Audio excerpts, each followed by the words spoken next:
Souvent résumé à des pratiques occultes, le vaudou compte pas moins de 50 millions d'adeptes à travers le monde.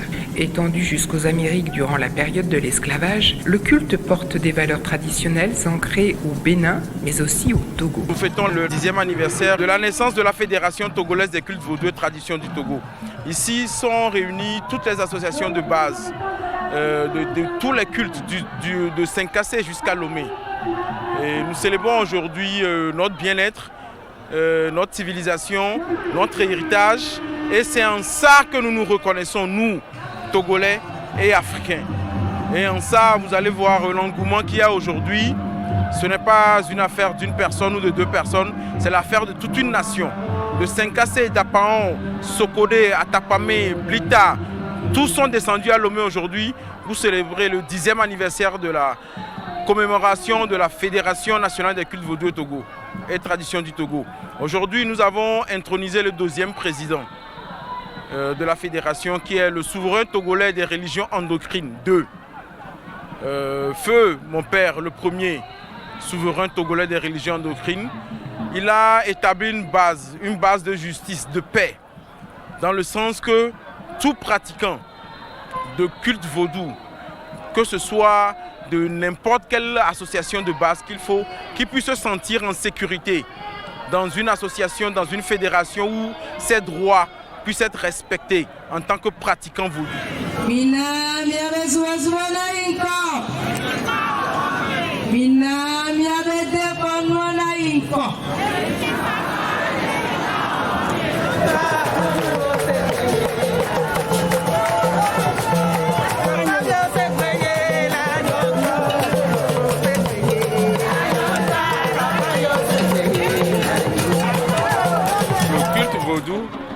C'est la tradition africaine.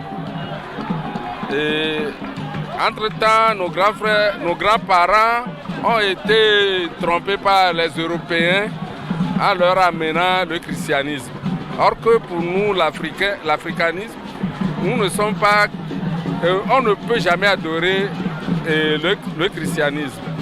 Donc, le culte vaudou, c'est quelque chose, un dieu de l'Afrique. C'est un bon Dieu. Quand tu es dans ce Dieu, il a ses totems. Quand tu te trompes un peu dans son totem, il t'attrape. Exemple, on te dit de ne pas tuer. Quand tu tues quelqu'un, le vaudou t'attrape.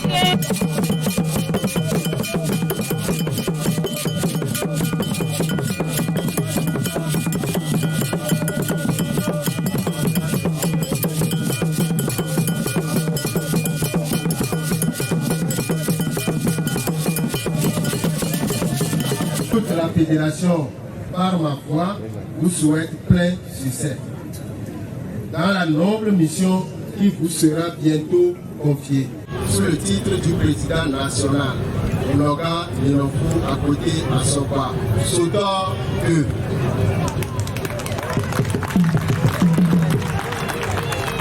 C'est les deux événements couplés de la célébration de la 10e édition et de l'intronisation officielle du nouveau président national que nous célébrons en ce jour historique.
joie, en ce moment de plaisir. Moi personnellement, je ressens de la fierté, de l'amour, de la joie, de la gaieté. Parce que je suis fier d'être africain. Je suis fier d'être dans la tradition africaine. Je suis fier d'être dans le siège, dans le plat de mes ancêtres. Je suis fier d'honorer les noms de mes ancêtres, de mes esprits, des dieux, de nos grands-parents.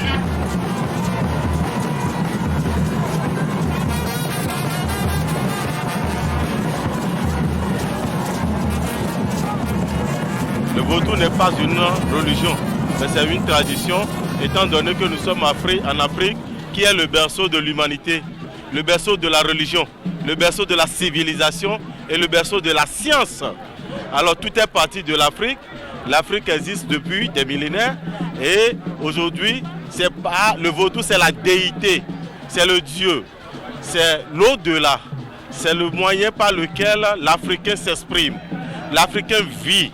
Et l'Africain s'extériorise, c'est l'identité de l'Afrique. Alors aujourd'hui, à travers le vaudou, c'est la non-violence, c'est la paix, c'est la culture de la tolérance. À travers le vaudou, c'est l'unification, c'est la concorde, c'est la miséricorde. Le vaudou permet la confraternité, le dialogue entre les peuples.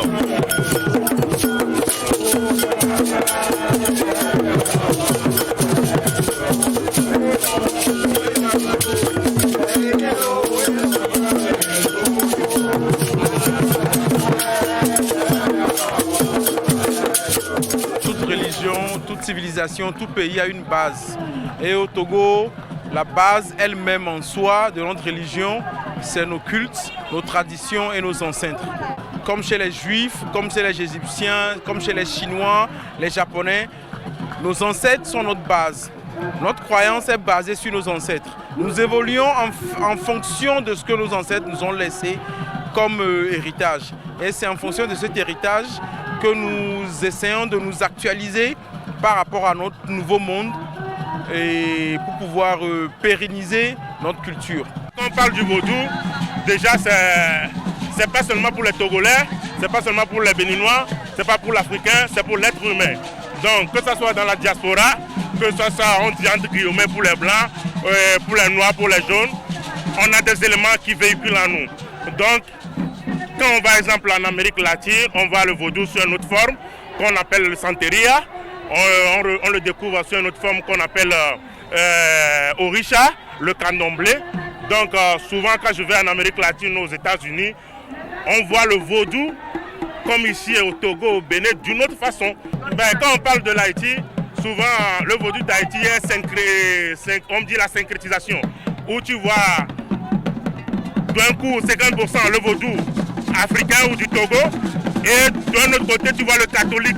Donc du coup c'est un peu mixte, mais à la fin c'est le vaudou, c'est les ancêtres africains qui sont là-bas en Haïti. Moi je dirais que il faut être vaudou ou tu es chrétien. Être vaudou et chrétien, ça va pas. Donc si tu es vaudou, reste dans ton vaudou. Si tu veux être chrétien, tu restes chrétien. Mais l'essentiel c'est l'amour, la paix et le partage entre l'être humain.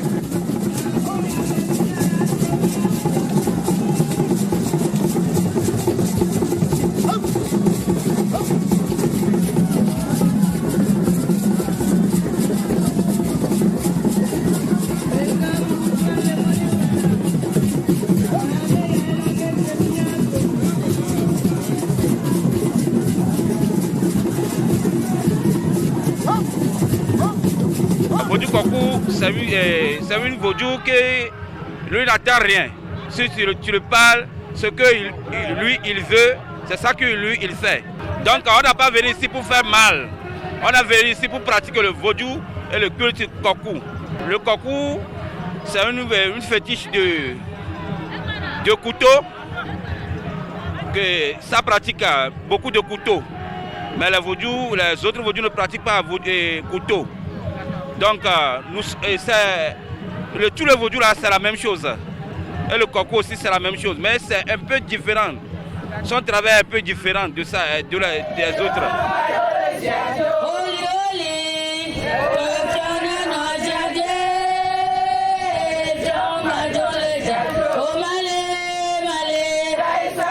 Non seulement il y a une relation verticale avec l'au-delà, mais il y a une relation horizontale avec les frères et sœurs.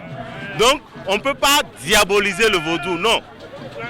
Le vaudou, c'est le moyen de communication qui met l'homme dans une relation intrinsèque avec son créateur et le met en relation de fraternité avec ses frères et sœurs qui partagent la même humanité que lui. Donc, voilà, le vaudou n'a que du bienfait. Le vaudou n'a pas un côté mauvais ou non.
Quand je vois par exemple l'exemple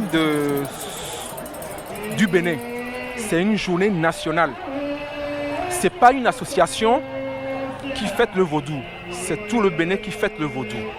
Et je pense que mes supérieurs dans le domaine ont fait ce vœu, de façon à ce que le gouvernement choisisse une journée et attribue une journée à cela. Je pense que ce serait plus important. À ce moment-là, ce serait beaucoup plus grandiose.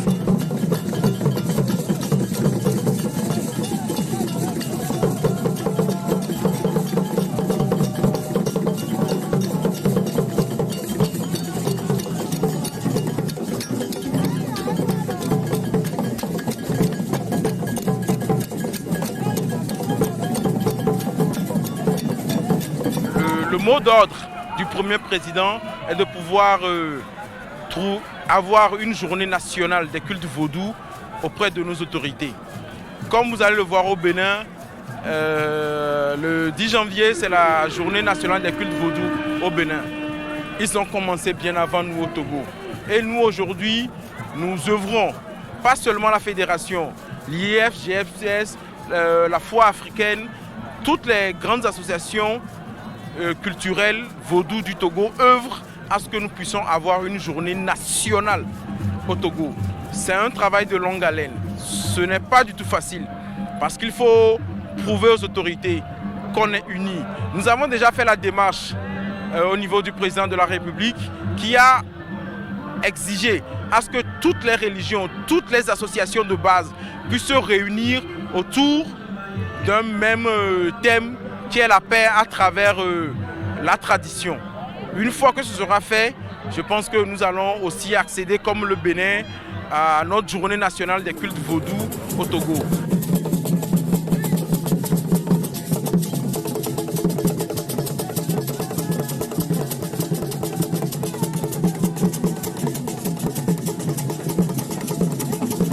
Le culte endogène aurait alors liberté de célébrer ces divinités de la nature et de ses ancêtres.